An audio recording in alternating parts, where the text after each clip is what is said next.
సన్నబల గణపతి స్వామి గురు చరణం భజే అస్మద్గురు సమారంభం కృష్ణ సాంఘీప మధ్యమో శ్రీ మహావిష్ణు పర్యంతం వందే గురు పరంపరం వందే గురు పరంపరం.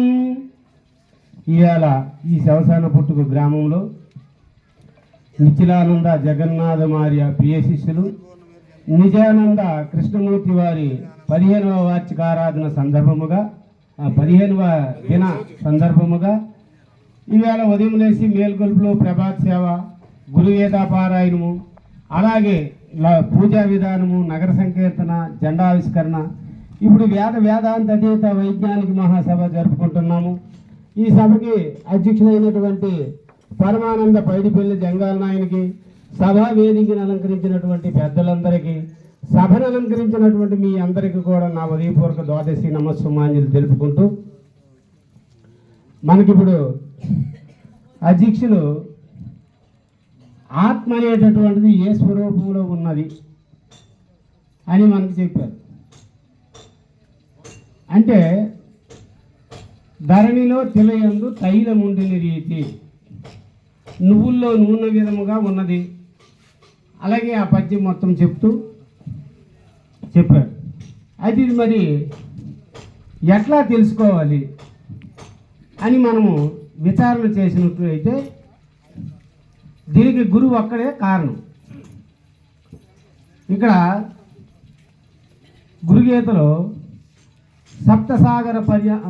సప్తకోటి మహామంత్ర చిత్త విభ్రమకారక ఏకయేవ పరో మంత్ర గురురిత్యక్షర ద్వయం అంటారు. అంటే సప్తకోటి మహామంత్రములు మనం జపం చేసినా కూడా ఆత్మతత్వాన్ని తెలియబడదు. గురురిక్షర ద్వయం అంటే గురు అనేటటువంటి 2 అక్షరముల ద్వారా మనకి జ్ఞానం అనేటటువంటిది ఉత్పన్నమవుతుంది. అందుకుంటే ఆ ఆత్మ ఎట్లా ఉన్నది అంటే మనలోన కూడా అది కూడా చెప్పారు. ఎట్లా శ్రవణేంద్రియముల శబ్దములు వినిచుండి చర్మేంద్రియముల స్పర్శలు నెరుగు సత్తురేంద్రియముల వీక్షించు రూపములు రూఢిగా జిమాకే రుచులు నెరుగు గ్రాణరంధ్రములు గంధమాగానిచుండు వాక్కుల వచించు వాక్యములు ఇన్నింటి నెరిగిన ఏ జ్ఞానం ఎరుగుచున్నదో ఆ జ్ఞానమే ప్రజ్ఞాన మనసు శృతులు పలుకుచుండు. ఏ జ్ఞానం అయితే ఇప్పుడు మాట్లాడుతుందో ఆయన చెప్పిందల్లా ఆ బోధ విని నేను దాని మీద ఎట్లాగే చెప్తున్నాను. అదే జ్ఞానము ప్రజ్ఞానము, ఆ జ్ఞానమే ఆత్మ అనేటటువంటిది మనకి గురువు గారు చెప్తారు. అందుకుంటే దుర్లభం త్రిశులోకేశు తస్సునస్య వదామ్యహం గురుర్బ్రహ్మ వినా నాణ్య సత్యం సత్యం వరాననే అంటారు. అంటే 3 లోకాల్లో కూడా ఎతికిన ఒక గురువు తప్పించి మిగతా దేవుళ్ళు ఎవరు కారు. గురువు ఒక్కడే దేవుడు. అందుకుంటే దుర్లభం త్రిశులోకేశు తస్సునస్య వదామ్యహం గురుర్బ్రహ్మ వినా నాణ్య గురువు కంటే అన్యమైన దేవుడు మరొకడు లేడు. సత్యం సత్యం వరాన్నే అంటాడు. అందుకుంటే దీనికి భగవద్గీతలో కూడా చెప్తాడు ఏమని శ్రద్ధావాన్ లభతే జ్ఞానం తత్పరం సంయతేంద్రియం. ఎప్పుడైతే మనం గురువు దగ్గరికి చేరామో గురువు దగ్గరికి చేరి ఆయన పాదాలను ఆశ్రయించాము అప్పుడు శ్రద్ధావాన్ లభతే జ్ఞానం ఆయన మనకి విచారణ అనేటటువంటిది ఒక ముందు మంత్రాన్ని ఇచ్చి మంత్ర అనుష్ఠాన విధానం చెప్పి ఆ తర్వాత సాంఖ్య విచారణ అంటూ చెప్తూ ఆ సాంఖ్య విచారణ గుండా విచారణ చేసి ఇన్నింటిలో ఎరిగిన ఏ జ్ఞానం ఎరుగుతున్నదో ఆ జ్ఞానమే ప్రజ్ఞానం అనొచ్చు. అది 12వ శ్లోకంలో కూడా అంటాడు. ఏమి 12వ శేషపద్యంలో కూడా అంటాడు ఇన్నింటిని ఎరిగిన ఎరుకయే పరమాత్మ అని సాంఖ్య యోగంబు సాధించి సజ్జనుండు అంటాడు. ఆ సాంఖ్య యోగం ఏదైతే సాధించి సజ్జనుండు ఆ ఇన్నింటిని ఎరిగిన ఎరుకయే పరమాత్మని సాంఖ్యం 25 ఇంద్రియాలు తెలుసుకొని ఆ 25 ఇంద్రియాలకి మినహా ఉండేటటువంటి ఏ జ్ఞానం అవుతున్నదో ఆ జ్ఞానమే ప్రజ్ఞానము, ఆ జ్ఞానమే ఆత్మ, ఆ జ్ఞానమే మనందరిలో కూడా ఉన్నదని మనకు భగవద్గీతలో కూడా సమం సర్వేషు భూతేషు తిష్టంతం పరమేశ్వరం. ఇది 84 లక్షల జీవరాశులలో కూడా సమం సర్వేషు భూతేషు తిష్టంతం పరమేశ్వరం వినశ్యంతి వినశ్య దేహము నశించను వినశ్య, ఆ దేహి అనేటటువంటిది నశించదు. యా పశ్యతి సహా పశ్యతి అంటాడు. ఎవడైతే ఎరుగుతున్నాడో అట్లాంటి వాడే నిజమైనటువంటి వాడని అక్కడ దాని యొక్క అర్థమేమిటి. అది ఎట్లా అంటే మనకిప్పుడు శ్రద్ధావాన్ లభతే జ్ఞానం, శ్రద్ధతోటి విచారణ చేసినట్లయితే జ్ఞానం లభిస్తుంది. శ్రద్ధావాన్ లభతే జ్ఞానం, జ్ఞానం తత్పరం సంయతేంద్రియం. అంటే ఇంద్రియాలకు అతీతమైనటువంటి ఏ వస్తువు అయితే ఉన్నదో ఆ వస్తువే పరమాత్మని, ఆ వస్తువే నీ స్వరూపమని, ఆ వస్తువే ధరణిలో తెలియందు తైలముండిని రీతి ఉన్నాదని, సర్వ జగత్తు కూడా ఉన్నాదని. దానికి భాగవతంలో కృష్ణ ప్రభు ప్రహ్లాదుడు ఏమంటాడంటే, ఇందు గలడంది లేడని సందేవరదు శక్తి సర్వోపగతుండు, ఎందెందు వెతికినా అందందే గలడు దానవాగ్రా నీ వింటే అంటాడు. అయితే ఈ స్తంభంలో ఉన్నాడంటే ఉన్నాడు, పరీక్షించి చూడు అంటాడు. చూడన్నప్పుడు స్తంభంతో గదతో కొట్టినప్పుడు అందులో నరసింహమూర్తి వస్తాడు. అంటే అర్థం ఏమిటి? అంతటా కూడా ఇందు గలడు అందు లేడని సందేహవరదు శక్తి సర్వోపగతుండు, ఎందెందు వెతికినా అందందే గలడు దానవాగ్ర. దానవాగ్ర అంటే రాక్షసులకే రాదువు కదా నువ్వు, దానవులకే అగ్రగణ్యుడువు కదా నువ్వు పరీక్షను చెయ్యి అంటాడు. పరీక్షను చేసినప్పుడు ఏమవుతుంది అక్కడ మనకి? అంటే అర్థం ఏమిటి అక్కడంటే అది విచారణ చేయాలి జ్ఞానం ద్వారా. ఎట్లా ఉన్నాడు భూమి, అది స్తంభం అంటే భూమి కదా, సిమెంటు రాయ విచికితో కట్టినటువంటిది. అంటే అర్థం ఏమిటి? అది భూమి. అందులో ఏమున్నాయి? శబ్దము, స్పర్శము, రూపము, రసము, గంధము, 5 ఉన్నాయి.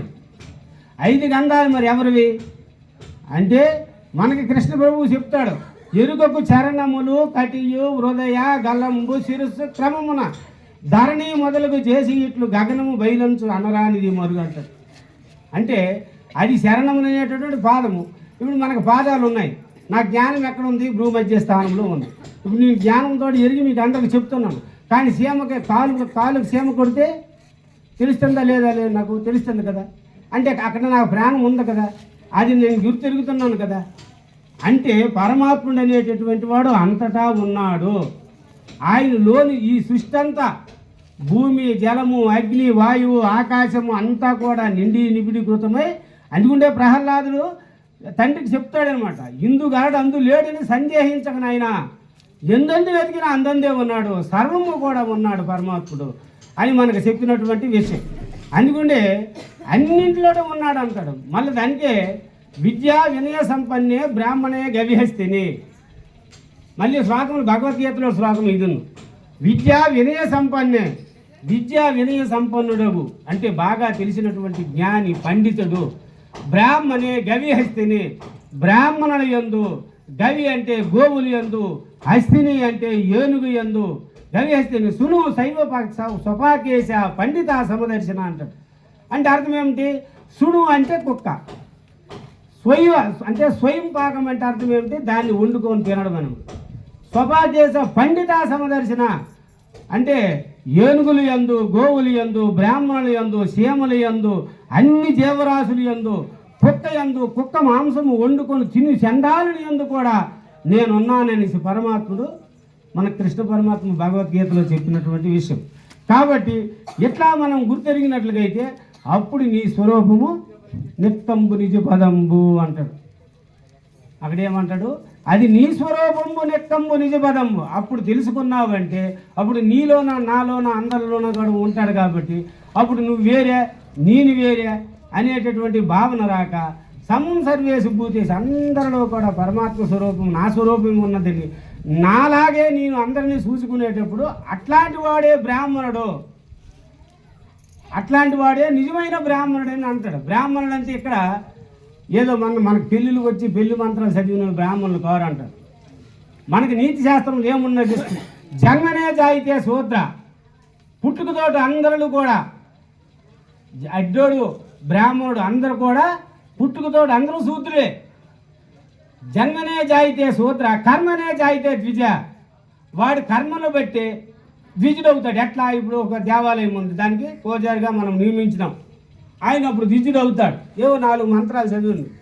జన్మనే జాయితే శూద్ర, కర్మనే జాయితే ద్విజ, వేద పఠంతు విప్రాణం. వేదాలల్లో పఠిస్తాడు, 4 వేదాలు పఠిస్తాడు. ఈ 4 వేదాల యొక్క విచారణ అంతా కూడా కులంకించి అంటే చెప్తాడు. కానీ బ్రహ్మజ్ఞానం తెలియదు ఆయనకి. అర్థమైందే? ఇప్పుడు నేను చెప్పినటువంటిది అందరిలో పరమాత్మ ఉన్నాడనే విషయం ఆయనకు తెలియదు, చదవడం వరకే. అందుకుంటే వేద పఠంతో విప్రాణం. అప్పుడు కూడా అక్కడ కూడా ఆయన కూడా విప్రుడే అన్నాడు కానీ బ్రాహ్మణుడు అనలేదు. అక్కడ బ్రహ్మజ్ఞానంతో బ్రాహ్మణ. ఏదైతే సూది మోపు సందు లేకుండా ఇందుగలడు అందు లేడని ఏ పరమాత్ముడైతే ఉన్నాడని అంటున్నామో, ఎవరైతే తెలుసుకుంటున్నారో అట్లాంటి వాడే నిజమైనటువంటి బ్రాహ్మణుడు. బ్రహ్మజ్ఞానంతో బ్రాహ్మణ అంటాడు. కాబట్టి మనం ఏం చేయాలంటే, పుట్టుకతోటి అందరము శూద్రులమే. తల్లి గర్భం నుండి వచ్చేటప్పుడు మనందరం కూడా దేవాలయాలకు వెళ్ళి దర్శించుకున్నటువంటి మనం. అది తప్పని కాదు.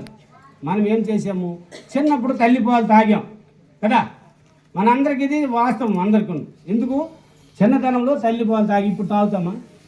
తాగడం లేదు.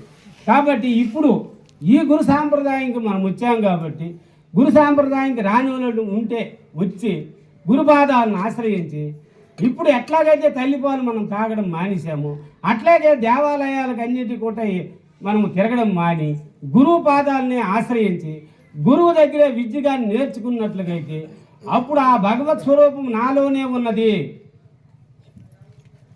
అందుకుంటే నీతి శాస్త్రంలో అంటాడు, దేవో దేవాలయ ప్రోక్త జీవదేవో సదాశివ త్వయిదాజ్ఞాన నిర్మూలం స్వాహం భవేన పూజయత్. అయినా కొద్దిగా వినండి అందరూ మనసు పెట్టి. ఎందుకంటే ఇది తత్వంతో కూడుకున్నటువంటి విషయం, చాలా మంచి విషయం. విద్యా వినయ ఇక్కడ దేహో దేవాలయ ప్రోక్త జీవదేవో సదాశివ. ఈ దేహమే దేవాలయం. ప్రోక్త జీవదేవో సదాశివ, ఇందులో ఉండేటటువంటి జీవుడే దేవుడు. అందుకని యామయోగేంద్రుడు అంటాడు, జీవు సంపుటల్లా శివభక్తి తప్పుడ జీవుడు అరస చూడ శివుడు గాడే. జీవుడే శివుడని స్థిరముగా తెలియరా విశ్వదాభిరామినుడేమంటాడు. అర్థమైందే? ప్రతి జీవములో కూడా శివుడే ఉన్నాడు. ఆ శివుడే జీవుడే ఉన్నాడు. ప్రోక్త దేవదేవో సదాశివ త్వజిత అజ్ఞాన నిర్మూలం.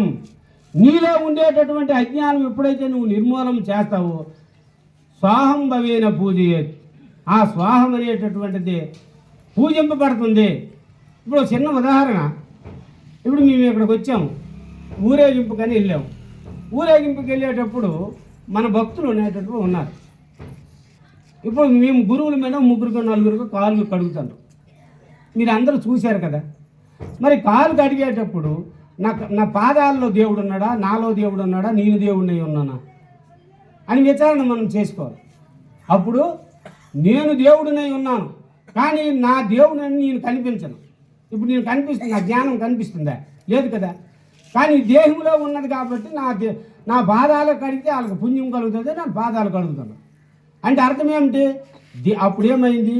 ఈ దేహి దేవులు రెండు కూడా ఒక్కటే. అంటే దేహంలో దేవుడు ఉన్నాడని దేవుడు వేరు దేహం వేరు అని అనకూడదు.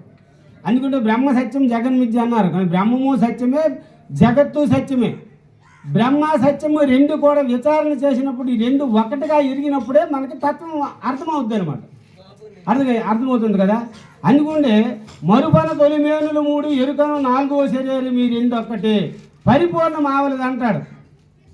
మరుపన తొలిమేనులు 3. మనం ఇప్పుడు జాగ్రత్తలో ఉన్నాం. రాత్రి పడుకునేటప్పుడు స్వప్నం నుండి సుసుప్తికి వెళ్తాం, నిద్రలోకి వెళ్ళిపోతాం. మరుపన తొలిమేనులు 3 ఎరుకను 4వ శరీరము. తెల్లవారు లేచినప్పుడు ఏమవుతుంది? నాకు బాగా రాత్రి నిద్ర పట్టింది, లేకపోతే నాకు నిద్ర పట్టలేదు, ఏదైతే అంత ఉందో అదే ఎరుకను 4వ శరీరం. ఈ రెండు ఒక్కటేరా నాయన. దేహం ఉంటే దేహం ఉంటుంది, దేహం ఉంటేనే దేహం ఉంటాడు. ఈ శవం పోతే ఇది శవం అయిపోతుంది. శవం ఉంటేనే చిరంజీవి అని పిలుస్తున్నారు, లేకపోతే ఆ పీనుగో లేకపోతే శవాన్ని బయట వేసేంటానని అంటారు. ఎందుకు? ఆ శవం అనేటటువంటిది ఉండడం వల్లే. కాబట్టి ఇట్లా తత్వ విచారణ మనం ఎప్పుడైతే తెలుసుకుంటామో అప్పుడు మనకి నేననేటటువంటి వస్తువు ఎవ్వరు అనేటటువంటి విషయాన్ని మనకి తెలియబడదు. కాబట్టి ఇట్లా ఈ వస్తువు అనేటటువంటిది ఎప్పుడైతే తెలియబడదో అప్పుడు గురువు గారి పాదాలని ఆశ్రయించినట్లుగైతే అప్పుడు పరమాత్మ స్వరూపానికి ఆవలు ఉండేటటువంటి ఏదైతే పరిపూర్ణం ఉన్నదో ఆ పరిపూర్ణాన్ని ఆయన సూచన చేసి అది ఎట్లా ఉన్నది అంటే, ఇప్పుడు సముద్రంలో చేపలు ఉన్నాయి. చేపలన్నీ మనం తీసేసిన సముద్రంలాగా ఉంటుంది. సముద్రంలో చేపలన్నీ కలిపిన సముద్రం పెరగదు తరగదు కదా. అందుకుండే తండోపతండములుగా దండి గుషాదకములు తన లోపల నుండిన పోయిను నిండు సముద్రం మెరుగుకుండునప్పటికీ అట్లనే పరిపూర్ణముండునప్పటికీ. అంటే ఎట్లాగైతే ఇప్పుడు ఈ మనకి యుగము బ్రహ్మదేవునికి 51వ దినమాట ఇప్పుడు మనం నడుస్తుంది. పెద్దలు చెప్పినటువంటి మన శాస్త్ర ప్రకారం మనం లెక్కలు వేసుకుంటే ఈ 51 రోజుల్లోన ఎన్ని యుగాలు అయిపోయినాయో, ఎన్ని మన్మంత్రాలు అయిపోయినాయో, ఎన్ని కల్పములు అయినాయో మనకు తెలియదు కదా. అలాంటివి అప్పుడు నుండి చేపలు పడుతూనే ఉన్నారు, ఇప్పటికీ పడుతూనే ఉన్నారు. సముద్రంకి ఏమాత్రమైనా హాని అయిందే లేదు కదా. అట్లాగే ఈ సృష్టిలో మనలాంటి వాళ్ళు ఎంతమంది పుడుతున్నామో ఎంతమంది రయమైపోతున్నామో తెలియదు, కానీ సృష్టి నడుస్తుంది. ఈ విధానాన్ని మనం తెలిసినట్లుగా అట్లాగే పరిపూర్ణములు ఈ బ్రహ్మాండ భాండములు ఉండినా పోయాను. పరిపూర్ణములో ఈ బ్రహ్మాండ భాండము ఉండిన పోయి నిండు సముద్రం మెరుగుకుండినప్పటికీ అట్లనే పరిపూర్ణం ఉండునప్పటికీ ఎప్పుడైతే పరిపూర్ణ పరభాయం ఉన్నదని, ఆ బ్రహ్మం ఉన్నదని దాన్ని ఎవరైతే గురువు ద్వారా గుర్తెరుగుతారో అట్లా గుర్తెరిగినటువంటి మహనీయులకి ఈ జన్మరాహిత్యం కుదురుతుందని మనం పెద్దల ద్వారా తెలుసుకొని ఈ జన్మరాహిత్య స్థితిని మరింత. అయితే మీరు ఒక సంశయం అడగవచ్చు, నాయన ఇప్పుడు మనం జన్మ ఎత్తకపోతే ఏం ప్రయోజనం అని అడగవచ్చు. జన్మ ఎత్తి మనకి ఏం ప్రయోజనము?